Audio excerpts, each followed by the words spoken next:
Good morning po. Tayo po'y mag-aral ng salita ng Diyos. Ephesians chapter 4, verses 21 hanggang 23. Napakinggan na ninyo ang aral ni Jesus at natutuhan na ninyo ang katotohanan ng nasa Kanya.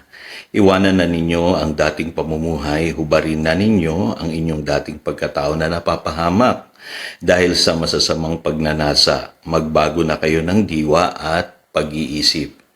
Train the mind. So sa pag-aaral po natin ngayon, maiintindihan natin kung gaano kahalaga po na i-train natin yung ating pag-iisip. Alam niyo po, maging ang mga doktor ngayon, sinasabi nila, malaki ang kaugnayan po ng ating pong mga iniisip sa ating kalusugan. Yung mga kaisipan katulad po ng worry, anger, stress, yung mga pressures na tinatanggap natin daily sa ating trabaho at sa ating mga ginagawa ay kadalasan po nakakaapekto po yan sa ating kalusugan. Kaya maraming tao po ngayon ang nagiging masasakitin. Dagdag pa dyan, gumugulo po ang buhay po ng isang tao na hindi niya kayang sanayin yung kanyang pag-iisip na mag-isip ng tama. Kaya alam niyo po ang problema ng ating gobyerno, ng ating society ngayon, na ginagawa natin yung nakasanayan na mali. Ano po, kaya tayo mga Christians, alam niyo po, dapat po magbago na tayo ng diwa at pag-iisip. Kaya kung mapapansin niyo po sa Philippians chapter 4, verses 8 to 9, ang sabi po ni San Pablo, think about these things. So, alam niyo po ba itong mahalagang katotohanan na gusto ko pong i-share sa inyo? Kung gusto po natin ng mabilis na pagbabago, yung holiness po, nagsisimula po yan sa pag-iisip.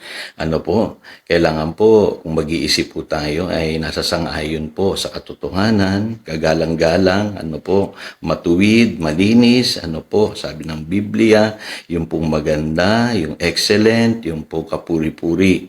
Ano po, kasi ang pag-iisip po talaga ng isang tao ay talagang napakarumi po niya kung hindi babaguhin ng Panginoon yung ating pag-iisip. Ano po, sanay tayong mag-isip ng mali. Kaya yung pong Ephesians chapter 4 verse 17 to 21, sinasabi po dyan na huwag tayong mag-isip katulad ng mga hintil. Ano po? At doon sa talatang binasa ko sa inyo kanina, ay dapat daw po ma-train na natin yung ating pag-iisip ngayon sang-ayon sa katuruan ni Kristo. So, paano ba mag-isip yung mga hintil, Pastor? Ano, siguro yun ang tanong ninyo. Sabi dito, walang kabuluhan yung kanilang pag-iisip at sabi rito wala silang pangunawa. Ano po? So ibig sabihin ang mga Gentiles, ano po, dahil sa kanilang kawalan ng pananampalataya ay hiwalay po sila, ano po, sa buhay o sa kaloob ng Diyos na buhay. Ano po? Kaya ang sabi ng Biblia ganito po sa verse 18, wala silang pangunawa dahil sa kanilang kamangmangan at katigasan ng ulo. Wala silang bahagi sa buhay na kaloob ng Diyos. Dagdag pa dyan, sabi sa verse 19, sila'y naging alipin ng kahahalayan at wala na silang kahihiyan, kaunti man lamang. Wala na silang inaatupag kundi pawang kalasuan. Kaya kita po ninyo kung gaano kagulo ang mundo natin ngayon. Kasi napakalinaw, ganyan mag-isip ang mga Gentiles. Kaya wag natin silang tutularan. Sabi nga dyan, yung kanila pong pag-iisip, ano po, ay puno ng kahalayan, ano po, at yung pong sinasabing wala na silang kahihiyan, at sabi dito, wala na silang inaatupag, kundi pawang kalaswaan. So, ang dumi, ano po. Alam niyo po sa Biblia, dapat bantayan natin ang ating isipan. Kasi yan po ang battlefield. Ano po, sabi nga sa 2 Corinthians chapter 10 verse 5, kailangan po lahat ng ating iniisip ay sumang-ayon sa kaisipan ni Kristo. Every thought be captive to Christ. Ano po?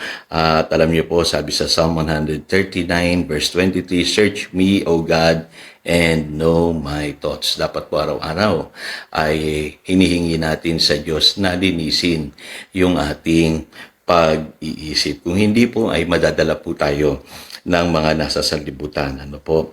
So kadalasan po, yung katulad po nung kawalan ng pananampalataya, kaisipan po yan ng ng mga taga-sanlibutan. Yung pagka ikaw ay nagipit, ano po, kung ano-anong ginagawa mo para ka lang mag-survive. Ano po, sabi nga, kahit sa patalim, kumakapit. Ano po, ang sabi ng Biblia, yung kawalan ng pananampalataya, napipilitan ng taong magtiwala sa kanyang sariling lakas. Ano po, so sa halip na mag-pray ka, gumagawa ka ng paraan na kung ano-ano kahit mali na. Ano po, kung ikaw ay may sakit, ang unang-una mo iniisip kaagad ay yung ano ba ang kayang gawin ng teknolohiya, ng medisina sa aking katawan.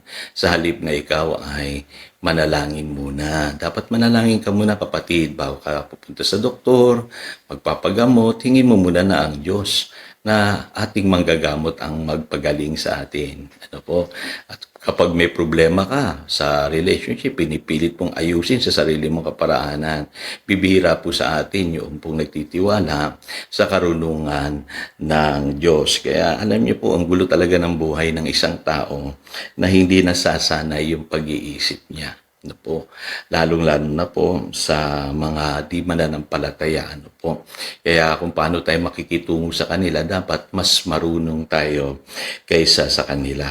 Ano po, kaya ang battlefield po lagi sa inyong kaisipan. Ano po, diyan tayo magbabantay. At alam niyo po ba, ang Diyos, kapag nakafocus po tayo sa Kanya, binibigyan niya tayo ng kapayapaan. Yan po ang gift niya sa atin sa Philippians chapter 4 verse 7.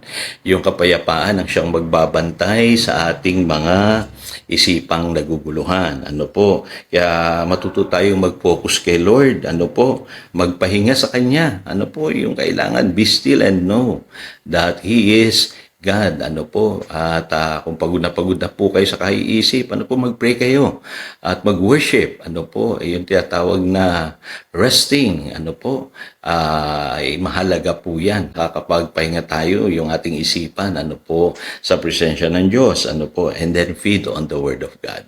Napakahalaga po ng pag-aaral ng salita ng Diyos araw-araw.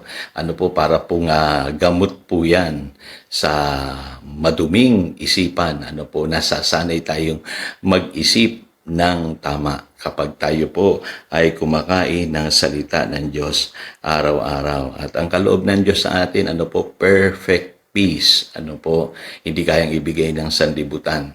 Ibig sabihin, mapapayapa yung ating puso at isipan in Christ Jesus. So again, ito si Pastor Jojo nagpapaalala upang daluyan tayo ng pagpapala, manatili tayo sa kanyang salita. Good morning.